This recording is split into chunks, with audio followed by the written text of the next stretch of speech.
Selamat datang di channel Pejuang NIP. Di video kali ini kita bakal bahas soal SKB Otonomi Daerah.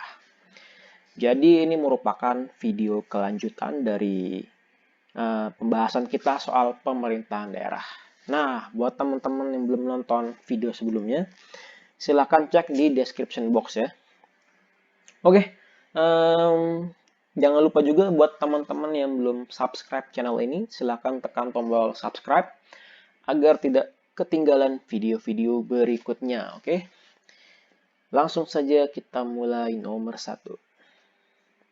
Nomor 1, di bawah ini yang merupakan salah satu daerah otonomi khusus di Indonesia adalah A. Bali, C. Nusa Tenggara Timur, C. Nusa Tenggara Barat, D. Maluku Utara, atau E. Papua Barat. Nah, kira-kira mana nih yang benar ya? Mungkin kalau ada opsi daerah istimewa Yogyakarta, mungkin teman-teman langsung tahu ya. Tapi ini kan nggak ada ya. Mungkin apa kira-kira jawabannya? Yang termasuk salah satu daerah otonomi khusus di Indonesia. Nah, jawabannya adalah E ya, Papua Barat. Jadi di Indonesia ini nggak cuma Jogja doang, atau mungkin DKI aja yang termasuk daerah otonomi khusus ya.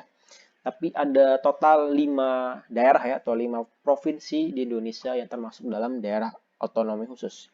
Yang pertama itu ada Papua Barat, ya kan? Kemudian di sini Papua, Yogyakarta, Aceh, DKI Jakarta. Ya, jadi kelima daerah ini merupakan daerah otonomi khusus ya. Langsung kita lanjut ke nomor 2. Penyerahan urusan pemerintahan oleh pemerintah pusat kepada daerah otonom berdasarkan asas otonomi disebut A. Sentralisasi, B. Desentralisasi, C. Dekonsentrasi, D. Tugas pembantuan, atau E. Otonomi daerah. Ya, kira-kira mana nih ya?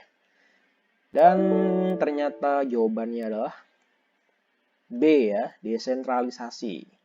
Jadi desentralisasi merupakan penyerahan urusan pemerintahan oleh pemerintah pusat kepada daerah otonom berdasarkan asas otonomi. Nah, sedikit tips buat teman-teman kalau misalnya ada pertanyaan soal definisi ya.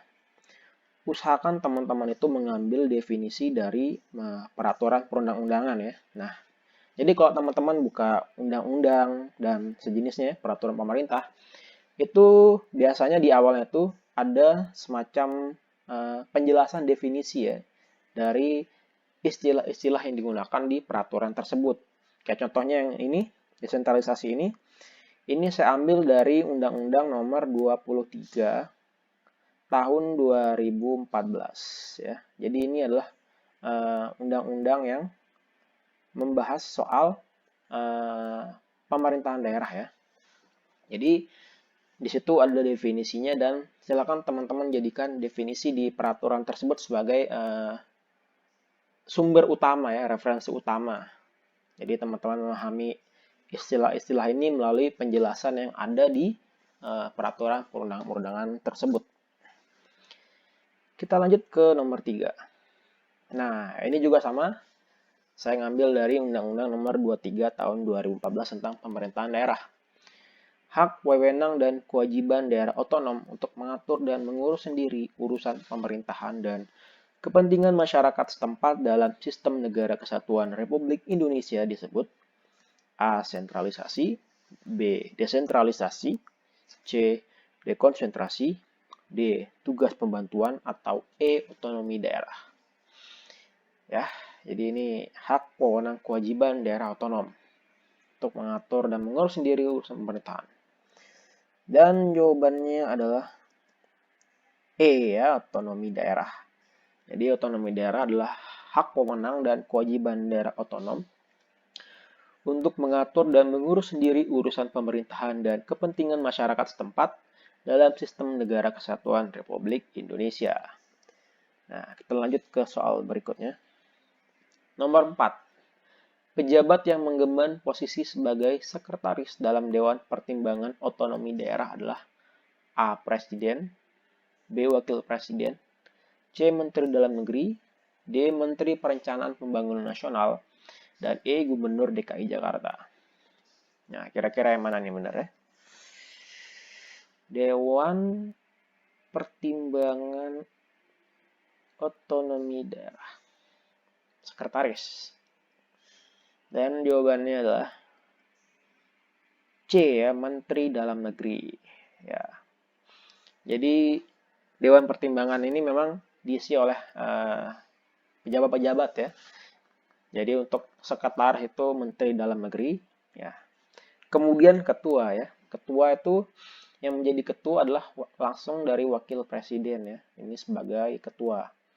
Nah, kemudian anggotanya itu ada menteri-menteri teknis terkait dan juga kepala-kepala daerah ya.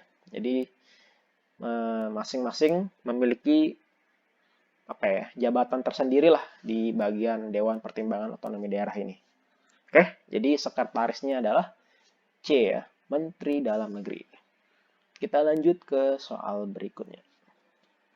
Nomor 5. Di bawah ini yang tidak dikategorikan sebagai urusan pemerintahan pilihan adalah A. Pariwisata, B. Pertanian, C. Kebudayaan, D. Kehutanan, atau E. Perdagangan. Ya. Ini kita fokus ya, yang tidak dikategorikan sebagai urusan pemerintahan pilihan. Nah, urusan pemerintahan ini juga sempat keluar ya di video yang berikutnya. Teman-teman bisa cek di sana juga. Ada soal yang berkaitan dengan urusan pemerintahan. Kira-kira mana yang benar ya? Dan jawabannya adalah C ya, kebudayaan. Jadi kebudayaan ini masuknya sebagai urusan pemerintahan wajib yang tidak berkaitan dengan pelayanan dasar ya. Jadi ini sudah beda kategori lah ya. Jadi pariwisata, pertanian, kehutanan, perdagangan itu masuk dalam urusan pemerintahan pilihan ya.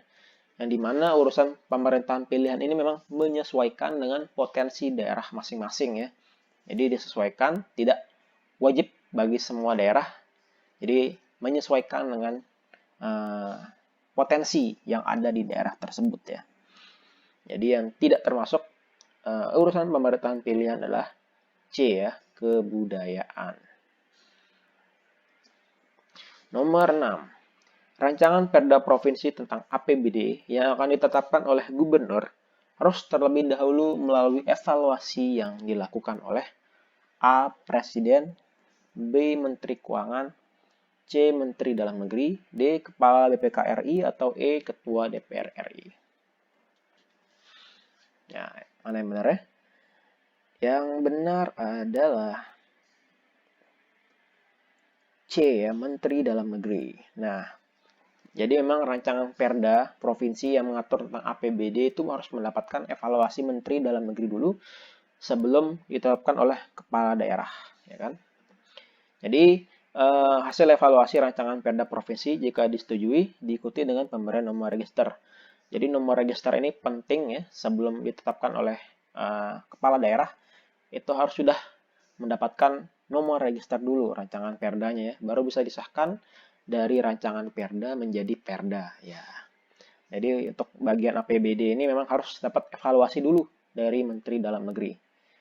Nggak cuma APBD ya, tapi juga perda soal pajak, retribusi, itu juga harus dievaluasi dulu oleh Menteri Dalam Negeri ya. Nah, ini untuk perda provinsi. Tapi kalau untuk perda kabupaten kota, itu yang berwenang melakukan evaluasi ya. Untuk perda kabupaten kota itulah gubernur ya, bukan Menteri Dalam Negeri ya. Jadi menyesuaikan dengan tingkatan perdanya juga. Oke, itu tadi soal yang terakhir. Terima kasih buat teman-teman yang sudah nonton sampai akhir.